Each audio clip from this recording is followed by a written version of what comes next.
Bihar board 2021 की तैयारी के लिए 10th मैथमेटिक्स का वास्तविक संख्याएं रियल नंबर्स का ये पार्ट 4 लेकर के आए हैं। इस वीडियो सीरीज में हम ऑब्जेक्टिव एवं सब्जेक्टिव दोनों की तैयारी हिंदी में करवा रहे हैं। तो देखते हैं यह पार्ट 04। आज हम इस चैप्टर में वास्तविक संख्याएं के चैप्टर में देखेंगे परिमेय एवं अपरिमेय संख्याओं का योग और अंतर के बारे में। पहला ये कहता है कि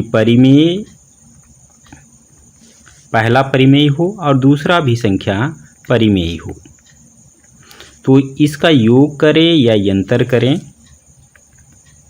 तो यह परिमेय ही होगा।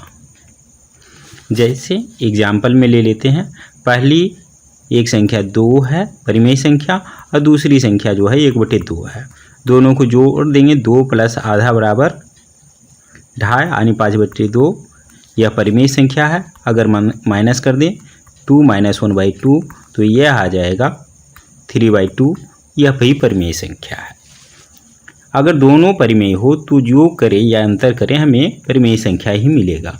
दूसरा नियम ये कहता है कि अगर एक परिमेय हो और दूसरा अपरिमेय हो तो इसका योग करें चाहे अंतर करें यह हमें मिलेगा अपरिमेय संख्या। जैसे एग्जाम्पल में अब देखें, परिमेय संख्या कोई एक ले लेते हैं, 2 ले लेते हैं और दूसरा अपरिमेय संख्या √3 ले लें। अगर योग करें 2 + √3 यह एक अपरिमेय संख्या है और माइनस करें 2 - √3 यह भी एक अपरिमेय संख्या है। तो इस प्रकार से दो परिमेय को योग या अंतर करें तो परिमेय मिलेगा, एक परिमेय और एक अपरिमेय को योग करें या अंतर करें तो अपरिमेय मिलेगा। तीसरा यह है कि अगर दोनों अपरिमेय हो तो क्या होगा, तो इस स्थिति में परिमेय भी हो, इसका योग या और अंतर परिमेय भी हो सकता है और अपरिमेय भी हो सकता है। इसे एग्जाम्पल की मदद से समझते हैं। मान लिए कि पहली परिमेय संख्या है √3 और दूसरी परिमेय संख्या है √3। अगर दोनों का योग कर दें तो कितना आ जाएगा 2√3। यह क्या है, एक अपरिमेय संख्या है। अगर अंतर कर दें √3 - √3 कर दें तो यह क्या आ जाएगा, √3 में से √3 माइनस कर दें कुछ नहीं अर्थात 0 बचेगा। यह क्या है, एक परिमेय संख्या। तो इस तरीक़ा से अगर दोनों इक्वल रहेगा तो उसका अंतर क्या हो जाएगा, परिमेय में बदल जाएगा। इसलिए हम कह सकते हैं कि अब दो अपरिमेय संख्याओं का योग और अंतर परिमेय भी हो सकता है अपरिमेय भी होगा। तो इस तरह के ऑब्जेक्टिव प्रश्न पूछे जाते हैं। अब आगे देखेंगे कि अगर गुणा करना हो या भाग करना हो तो क्या स्थिति होती है।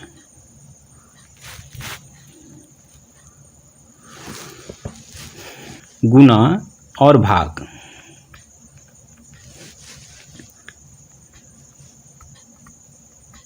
पहली अगर परिमेय संख्या हो और दूसरी भी परिमेय संख्या हो तो इसको गुणा कर दें या भाग कर दें, यह हमेशा परिमेय संख्या रहेगी।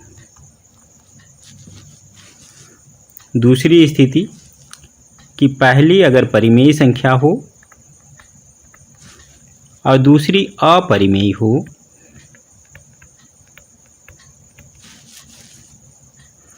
तो गुणा करें या भाग करें तो यह आ जाएगी परिमेय तथा अपरिमेय दोनों हो सकती है। इसे समझाने के लिए एक एग्जाम्पल लेते हैं।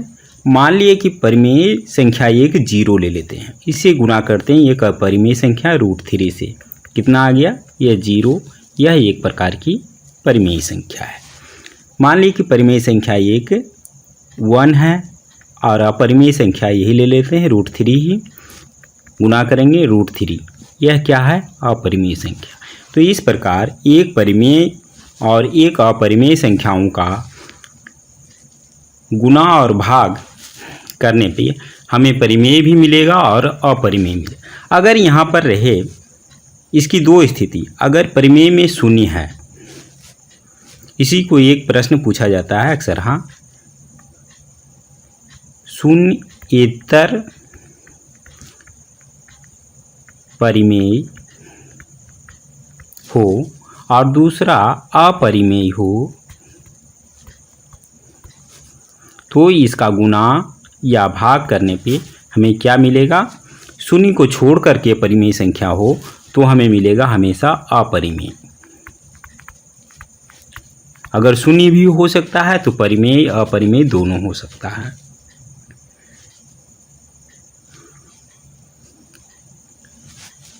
तीसरी स्थिति कि दोनों अपरिमेय हो, अपरिमेय और दूसरी भी अपरिमेय हो, तो इसको जब गुणा करें या भाग करें तो हमें क्या मिलेगी? तो इस स्थिति में भी परिमेय और अपरिमेय दोनों मिल सकती है। एग्जाम्पल के लिए समझे, पहली अपरिमेय संख्या अगर लीजिए √2 और दूसरी अपरिमेय संख्या √3, तो ये क्या हो जाएगी? एक प्रकार की अपरिमेय संख्या है। यदि हम दोनों अपरिमेय संख्या सेम ले लें, √2 और डिवाइडेड बाई √2 कर लें, तो क्या आ जाएगा? कट करके 1 बचेगा। यह क्या बचेगा? यह होगा एक परिमेय संख्या। तो अपरिमेय दोनों हो तो दोनों का गुणनफल या भागफल परिमेय और अपरिमेय दोनों में से हो सकता है। तो इस तरह के ऑब्जेक्टिव प्रश्न एग्जाम में पूछे जाते हैं। आशा है आप लोग समझ गए होंगे। अब देखते हैं कुछ ऑब्जेक्टिव क्वेश्चन जो कि एग्जाम में पूछे जाते हैं।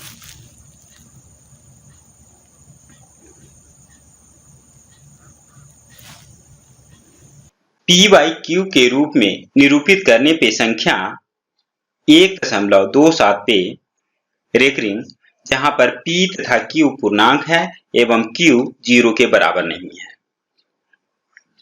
इसे हल करने के तरीके हैं।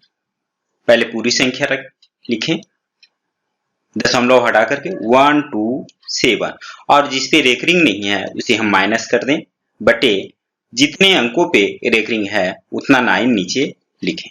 हल कर दें, आ जाएगा 126 बटे 99। 9 से काटेंगे 14, नीचे 11, 14 बटे 11 जो कि ऑप्शन बी में है, तो इसका सही जवाब ऑप्शन बी होगा।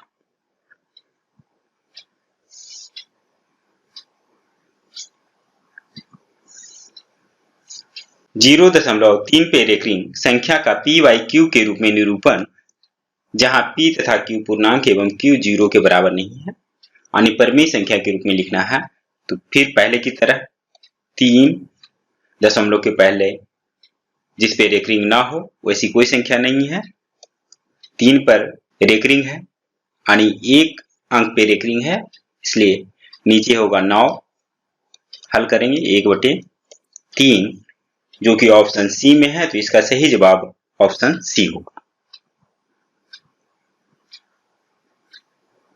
इस संख्या को P/Q के रूप में लिखें, व्यक्त करने पे क्या होगी? 32/99 होगा जो कि ऑप्शन सी में है, तो इसका सही जवाब ऑप्शन सी होगा। इस संख्या को P/Q के रूप में लिखना है, व्यक्त करना है, कितना हो जाएगा? 2343 माइनस 23 पे रेकरिंग नहीं है इसलिए 23 माइनस कर देंगे, डिवाइडेड बाई 2 अंकों पे रेकरिंग है इसलिए 99 बराबर हो जाएगा 2320 बटे 99 जो कि ऑप्शन ए में है, तो इसका सही जवाब ऑप्शन ए होगा। 0.001 पे रेकरिंग को P/Q के रूप में लिखना है। ऊपर 1, नीचे आ जाएगा 3 अंकों पे रेकरिंग है, यानी 999 जो कि ऑप्शन डी में है, तो इसका सही जवाब ऑप्शन डी होगा।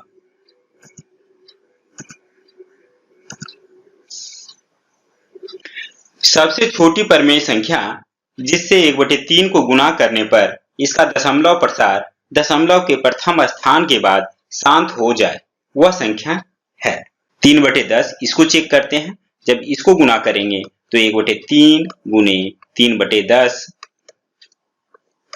बराबर 1/10 यानी 0.1 एक अंक के बाद शांत हो जाती है। तो इसका सही आंसर होगा ऑप्शन बी।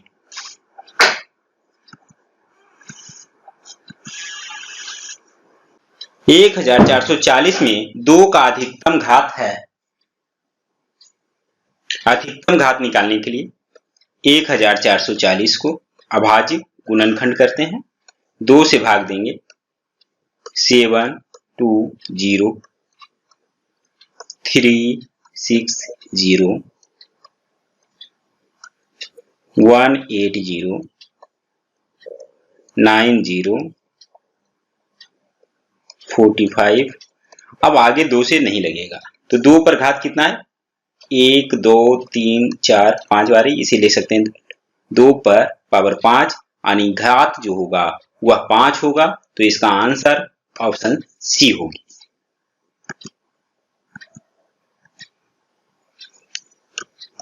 छह सौ 25 के अभाज्य गुणनखंड में 5 का अधिकतम घात क्या होगा। पिछले प्रश्न की तरह 625 को 5 से भाग दें 125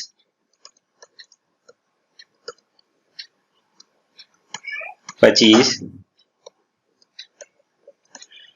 625 को हम लिख सकते हैं 5 पर पावर 1 2 3 4। तो अधिकतम घात क्या होगा 4 होगा, जो कि ऑप्शन डी में है। इसका सही आंसर ऑप्शन डी होगा। इनके गुणनफल में क्रमागत शून्यों की संख्या कितनी होगी। शून्य जो आएगा 2 और 5 के गुणनफल से आएगा। तो एक बार अगर 2 और एक बार 5 जब गुना होता है तो ये 10 आता है और उसमें एक शून्य आता है। तो अगर 2 पर पावर 3 है ऐसा हमें जोड़ा लग सकता है, 2 पर पावर 3 और 5 पर पावर 3 से मिल सकता है, यानी इसमें 10 गुने 10 गुने 10 बनेगा, यानी क्रमागत शून्यों की संख्या 3 होगा, जो कि ऑप्शन ए में है। तो इसका सही जवाब ऑप्शन ए होगा। भाज्य बराबर खाली जगह गुने भागफल प्लस शेष। जैसे हम भागफल देते आगे जो होता है भाजक होता है, जिसमें भाग देते हैं वो भाज्य कहलाता है।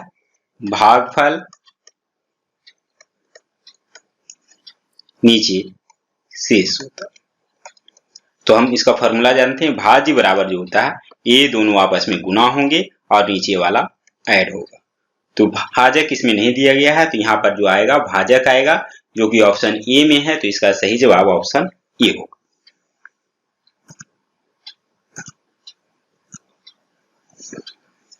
यूक्लिड विभाजन एल्गोरिथम को खाली जगह विधि भी कहते हैं, इसे कलन विधि भी कहते हैं। इसका आंसर ऑप्शन ए होगा।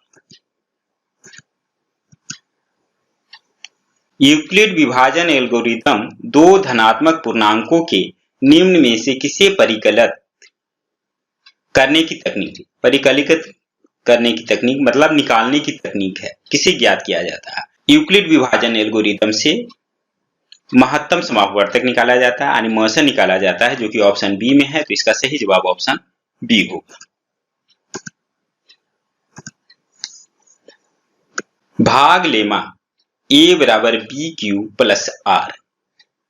भाग लेमा यूक्लिड विभाजन एल्गोरिथम को कहा जाता है, जिसमें ए यहां पर भाज्य, बी भाजक, क्यू भागफल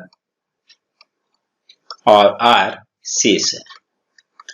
तो में क्यू बराबर 0 यानी भागफल किस कंडीशन में 0 होगा।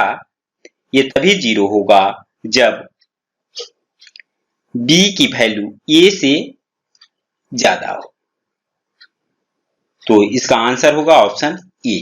जब b यानी भाजक बड़ा होना चाहिए भाज्य से, तो इसका आंसर ऑप्शन ए होगा। भाग्य लेमा इसमें r बराबर 0 होगा जब r क्या है, शेष है। शेष किस कंडीशन में 0 होता है, जब भाजक से पूरा पूरा भाग लग जाए भाज्य में, यानी b a को विभाजित करे, उस कंडीशन में हमारा शेष r की वैल्यू 0 होगा। तो ऑप्शन ए इसका सही आंसर होगा। 0.23 पर रेकरिंग प्लस 0.22 पर रेकरिंग का मान है। दशमलव का जैसे योग करते हैं वैसे इसका भी योग कर सकते हैं। 0.23, 0.22, 5, 4, 0 और 4, 5 पे रेकरिंग, ये हो जाए। चेक करने के लिए इसे और दूसरे तरीके से इसे हम लिख सकते हैं कितना, 0.23 को हम लिख सकते हैं 23/99 प्लस इसे हम लिख सकते हैं 22/99। हर का एलसीएम ले लें, 99, 23 प्लस 22 45/99। इसको हटा करके हम ऊपर रेकरिंग कर सकते हैं दो अंकों से पहले, 4, 5 पे रेकरिंग, यानी ऑप्शन ए इसका सही जवाब। तो दोनों तरीके से कैसे भी आप बना सकते हैं, तो इसका सही जवाब ऑप्शन ए होगा। इस वीडियो में बस इतना ही। आशा है ये वीडियो आपको पसंद आई होगी, तो लाइक करें, शेयर करें एवं सब्सक्राइब करें। वीडियो को अंत तक देखने के लिए धन्यवाद।